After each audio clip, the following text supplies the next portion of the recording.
Well, there it is. There's your Iowa grown almonds. Right here down by Bloomfield, Iowa. 6 miles from Missouri. Davis County's finest almonds. We've finished our lunch at Indian Hills Community College, and the group is in for a real treat this afternoon. Our first stop is a recently planted chestnut orchard established by Virgil Knobloch. And when I say recently, I mean like within the last 2 weeks. Virgil has planted 450 chestnut seedlings in the last 2 weeks, complete with mulch, tree tubes, and deer repellent. Now, is the Irish Spring, is that important, or could it be dial, or could it be... They said Irish Spring. Irish Springs, guys. So she just bought 250 bars. Okay. And I took a handsaw, cut them off, and a cordless drill. For deer? He used an earth auger to drill the holes and slipped in the seedlings, being sure not to plant too deep. And then we dug a 4-inch hole, put the 4-inch pot in there so that that was an inch above, so we kind of keep the crown up a little bit. I don't know. And then matted a little bit of grass around it with the orchard.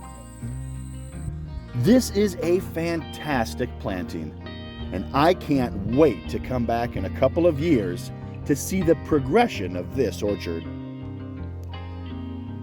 Our last stop on the 2022 Southern Iowa Nut Tour is a little unique. Raymond Utze of RJ Lumber has invited our group to tour the lumber yard and learn how logs are sold for veneer or cut into high-quality quarter-sawn lumber for a wide range of uses and end users. This is a modern mill that takes in logs from all over Iowa, Illinois, and Missouri, and even into Kansas and Wisconsin. Now that is a pile of logs. Let's learn from Raymond a little bit about what goes on here at the lumberyard, starting with some amazing black walnut logs. Oh wow, that is a pile of logs. Holy moly. Okay, Raymond, so how long have some of those logs been here? How long would they sit potentially? Too long. Oh, well. You heard this is not normal. Okay.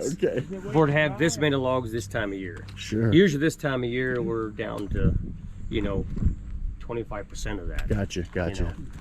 Boy, that's huge. That's amazing. But this is what you call veneer logs. These logs that are tagged. Veneer, okay. Yep. Veneer quality logs have a price of $4 to $12 per board foot, meaning logs can go for hundreds or even thousands of dollars. The veneer logs are shipped off to Indiana for processing. RJ Lumber specializes in quarter sawn oak, and that's the majority of their business. From log to lumber, the process begins with the wood debarker that strips the logs of its bark in preparation for the cutter. A good operator can do 80 to 100 logs in a day. Then the logs enter the sawmill to be processed into boards. The mill uses a giant bandsaw, and when I say giant, I mean it's huge. The biggest bandsaw I have ever seen. So that is a big wheel. Yeah, we should have had a big band on here to show you how big the band is. Yeah, the band is stretched, from that. There's another wheel at the bottom here. The band is running right down. So the band's 48 feet. 48 feet. Yeah. Here's the tool for lifting the band up. This is what they. That little wood wedge. Up there with. See this wood thing? The little wooden wedge. We're going to come back to the saw blade in just a few minutes. But first, let's hear from Raymond how they cut their logs. Yeah. If you saw right with those rays right there, you call them rays. If you saw right exactly with those, you'll have some really, really nice material. That's quarter saw. And out here on the edge, you're gonna have rift. The method they use to cut their logs results in high-quality dimensional lumber for countless uses. Strong, durable, beautiful, and sustainable.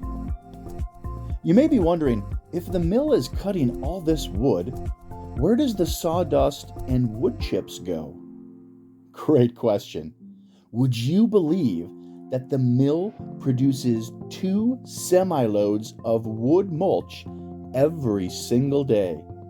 Yep, that's right. It gets sifted and sorted, and eventually ends up as mulch for landscaping. I want to turn back to the saw blade for a minute. This truly blew me away, listening to Raymond talk about how all of this works. So when we entered the machine shop, the first thing that you notice is the sheer number of blades, each 48 feet long with 294 teeth. The reason for so many blades is because blades are only cutting logs for approximately 3 hours. Yes, you heard that correctly. Each saw blade is only on the bandsaw cutting for 3 hours.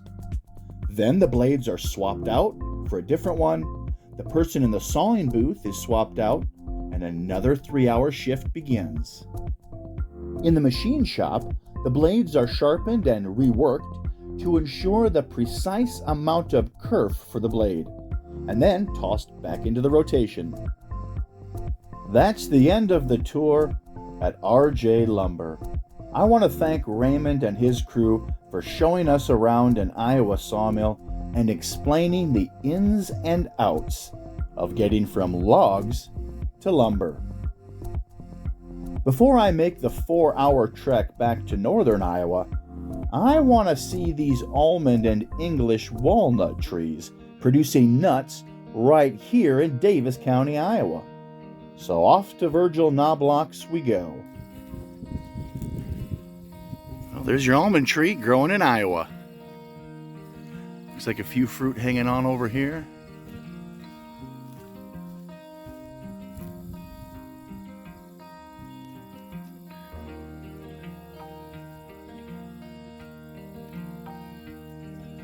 So they have a fleshy kind of husk. Yeah.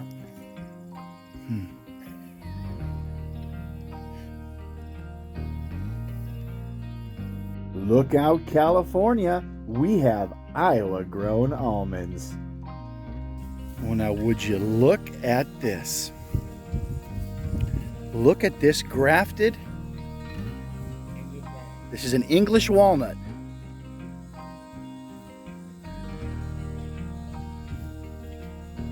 Unbelievable. Davis County, grafted English walnut.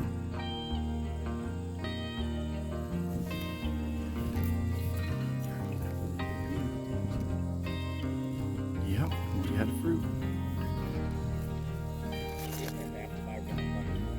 Half a 5-gallon bucket. There's one right up there. I guess I didn't even see the green ones. Oh yeah. Just a little guy.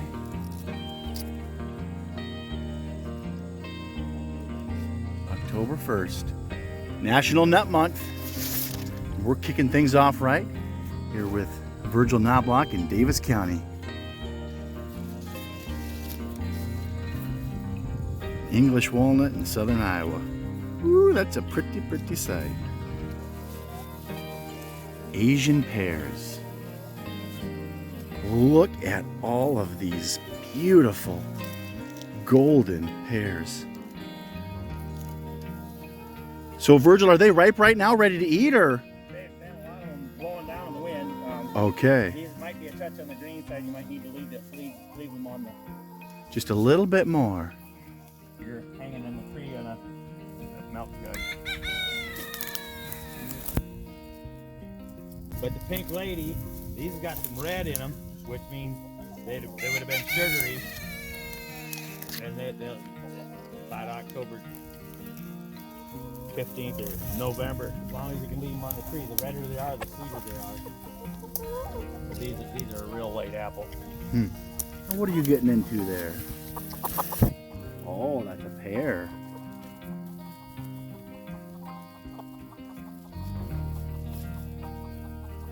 Will their eggs taste like pears? A huge thanks to Virgil for hosting us at his new chestnut planting and showing me around his little slice of heaven. It's members like this that make the Iowa Nut Growers Association so fun and give us cool places to go and see all across this great state. If you aren't a member of the Iowa Nut Growers Association, why not? Membership is $20 per year, and you'll meet many interesting characters and visit a diverse mix of farms. Visit the Iowa Nut Growers Association website for details on membership and to stay informed with what is happening within the world of nuts in Iowa.